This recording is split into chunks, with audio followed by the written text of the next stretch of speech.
തദ്ദേശ സ്വയംഭരണ വകുപ്പ് മന്ത്രിയുടെ ആധാർ കാർഡ് SPG ഉദ്യോഗസ്ഥൻ ചോദിച്ചു എന്നാണ് അദ്ദേഹം പറഞ്ഞു വയ്ക്കുന്നത്. ID തിരിച്ചറിയാൻ വേണ്ടി നമ്മൾ ഉപയോഗിക്കുന്ന സാധനമാണ് ഇപ്പോൾ ഈ ആധാർ കാർഡ്. ആ കാർഡ് മന്ത്രിയോട് തന്നെ SPG ഉദ്യോഗസ്ഥൻ ചോദിച്ചു. അതിൽ പ്രതിഷേധിക്കുകയായിരുന്നു മന്ത്രിയെന്നും അദ്ദേഹം പറഞ്ഞു. സെൻട്രൽ ന്യൂസ് ഡെസ്കിൽ നിന്ന് B. ദിലീപ് കുമാർ കൂടി നമുക്കൊപ്പം ചേരുന്നു. മറ്റൊരു രാഷ്ട്രീയ പോരിന് കൂടി ഇത് കാരണമാകും എന്നാണല്ലോ ദിലീപ് നമുക്ക് മനസ്സിലാക്കേണ്ടത്.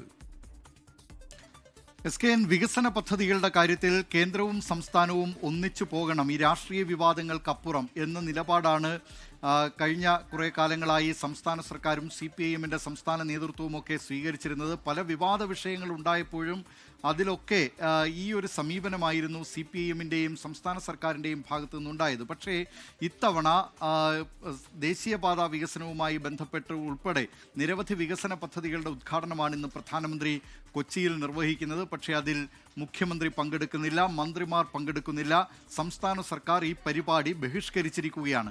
ഇത് CPIMനെ സംബന്ധിച്ച് സംസ്ഥാന സർക്കാർ കൈക്കൊണ്ടിട്ടുള്ള ദേശീയപാത വികസനത്തിന് കേരള സർക്കാർ സ്വീകരിച്ചിട്ടുള്ള നിരവധി കാര്യങ്ങളുണ്ട്. മറ്റൊരു സംസ്ഥാനത്തിനും ബാധകമാകാത്ത രീതിയിൽ ഭൂമി ഏറ്റെടുക്കലിൻ്റെ വേണ്ടിവരുന്ന ചെലവിൻ്റെ, അത് സ്ഥാവര ജംഗമ സ്വത്തുക്കൾക്കടക്കം വേണ്ടിവരുന്ന ചെലവിൻ്റെ 25% സംസ്ഥാനം വഹിക്കണം എന്ന നിബന്ധന കേന്ദ്രം മുന്നോട്ട് വെച്ചപ്പോൾ കേരളം അത് അതേപടി അംഗീകരിച്ചു. ഏതാണ്ട് 5800 കോടിയോളം രൂപയാണ് സംസ്ഥാന സർക്കാർ ദേശീയപാത വികസനത്തിന് ചെലവഴിച്ചത്. പക്ഷേ സംസ്ഥാനത്ത് നിന്ന് ആ നിലയിലുള്ള സംസ്ഥാന പൊതുമരാമത്ത് മന്ത്രിയെ ഉൾപ്പെടെ ക്ഷണിക്കാത്തതിലുള്ള നീരസം സംസ്ഥാന സർക്കാർ ഇപ്പോൾ മറച്ചുവെക്കുന്നില്ല. അതേസമയം BJPയുടെ സംസ്ഥാന പ്രസിഡന്റിന് ഈ വേദിയിൽ ക്ഷണമുണ്ട്. നേരത്തെ 2017 കൊച്ചി മെട്രോയുടെ ഉദ്ഘാടനം നടക്കുമ്പോഴും അന്ന് സംസ്ഥാന സർക്കാർ BJP അന്ന് സംസ്ഥാന അധ്യക്ഷനായിരുന്ന കുമ്മനം രാജശേഖരനെ ക്ഷണിച്ചിരുന്നില്ല. പക്ഷേ പ്രധാനമന്ത്രിയുടെ ഓഫീസ് അദ്ദേഹത്തെ ക്ഷണിക്കുകയും അദ്ദേഹം മെട്രോ ട്രെയിനിൽ പോയതുമൊക്കെ വിവാദമായതാണ്.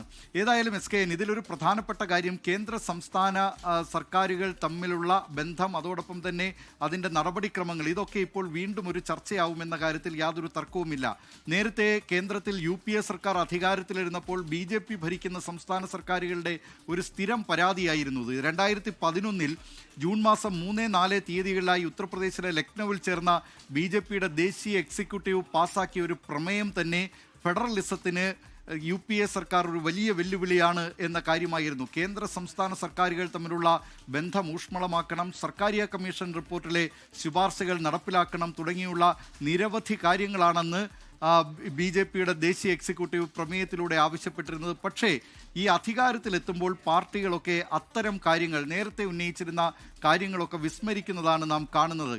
കഴിഞ്ഞ ഈ സംസ്ഥാന സർക്കാർ തന്നെ ഇപ്പോൾ തന്നെ 4ാം വർഷം പൂർത്തിയാക്കിയപ്പോൾ വിഴിഞ്ഞം പദ്ധതിയുടെ തുടർ വികസന പദ്ധതികളുമായി ബന്ധപ്പെട്ട് പ്രധാനമന്ത്രി നരേന്ദ്രമോദി പങ്കെടുത്ത ചടങ്ങാണ്.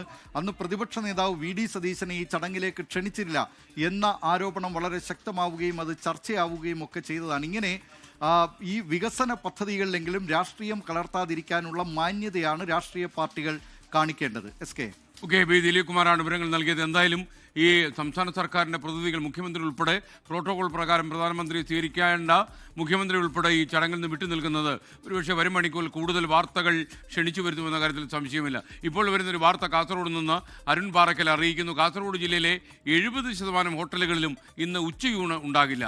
ഫാസ്റ്റ് ഫുഡിലെ ഭൂരിഭാഗം വിഭവങ്ങളും ഒഴിവാക്കിയെന്നും അരുൺ റിപ്പോർട്ടിൽ പറയുന്നു.